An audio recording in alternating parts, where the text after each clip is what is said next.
بله، مشق. در قزاقستان سرگرمی‌های مورد علاقه رقص دیسکو، تیراندازی، تجاوز جنسی و تنیس روی میز است. در آمریکا هم سرگرمی‌های زیادی وجود دارد. من بیشتر پیدا می‌کنم. تشکر.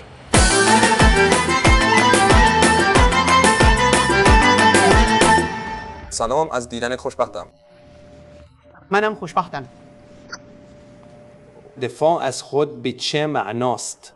خب اگر کسی به من حمله کند، اگر کسی با خشونت به من حمله کند، می توانم از خودم در برابر آسیب دیدن محافظت کنم. بهترین حرکت برای ساکت کردن یک زن چیست؟ نمیدانم که شما بتوانید یک زن را ساکت کنید. بهترین راه دفاع در برابر یک یهودی چیست؟ ما تمام تلاش خود را می کنیم تا به اعتقادات متفاوتی که مردم دارند احترام بگذاریم.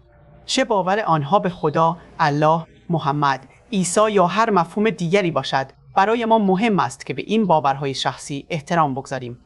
بله، اما چگونه پنجه‌شان را متوقف می‌کنید؟ پنجه؟ شما می‌گویید پنجه؟ اگر کسی بخواهد پنجه بکشد، بله، پنجه یهودی. فقط پس میزنید. پس اگر یهودی با پنجه بیاید؟ پس میزنید. یک پنجه؟ پس میزنید. 50؟ پس میزنید. آنها می‌توانند دو دستی انجام دهند.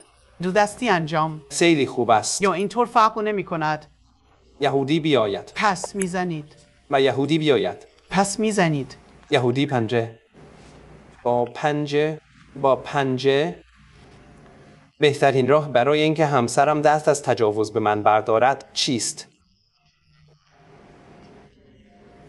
نمیدانم. شاید اگر همسر شماست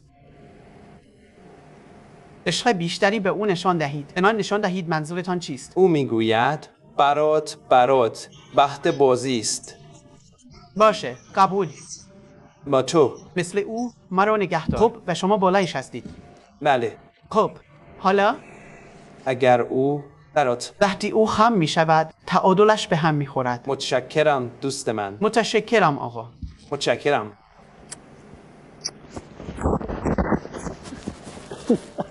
شما خوب هستید. عمل تولید اصوات موسیقایی و اجرای یک ترانه یا قطعه با صدای رسا بدن را آرام کرده و فقط به راحتی حرکت می‌کنید. بهتر است لباسهایتان را به لباسهای راحت و خوب تغییر دهید.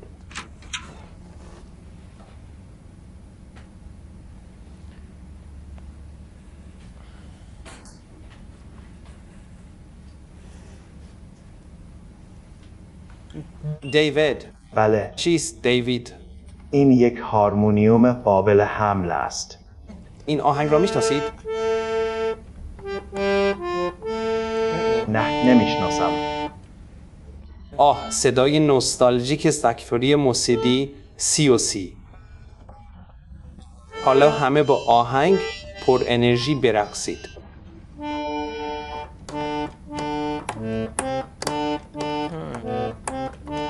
ما این کار میکنیم. چطور بگویی؟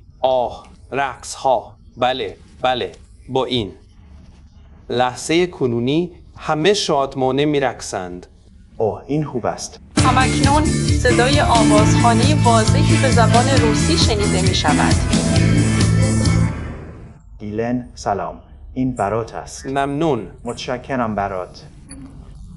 و این پالمینوست. پالمینو. بله. پالمینو، این براته. سلام. خیلی خوشبختم.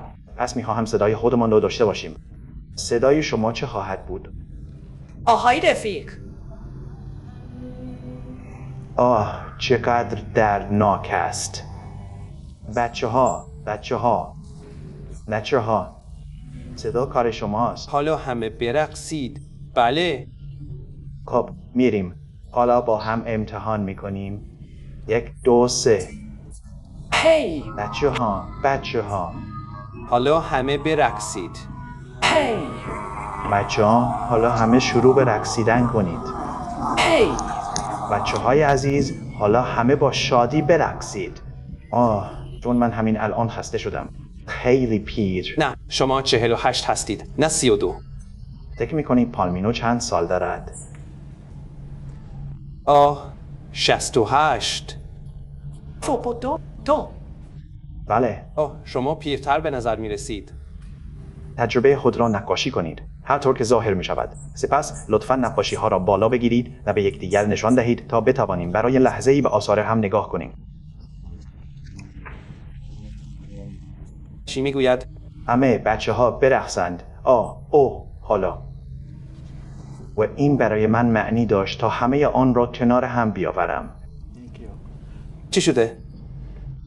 من یک عکس فقط کوچک از قتل عام تیشنک کشیدم. این طرح صحنه‌های دهشتناکی را نشان می‌دهد که در آن بسیاری از ازبک‌های بیگناه به قتل رسیدند. وقتی این کار را کردید چه حسی داشتید؟ خیلی افتخار می‌کنم. به ساعت گوش دادن. باورم. کمی هم برای مردم شما. بله، نه، غمگین نیست. این ما هستیم که می‌کشیم. به ما نشان دهید؟ او میخواهد در مورد بویدن بگوید. آن روح شما را نشان می‌دهد. می‌توانم شما را بو کنم؟ خوب است. بله. آره. حالا مرد خوب. بله.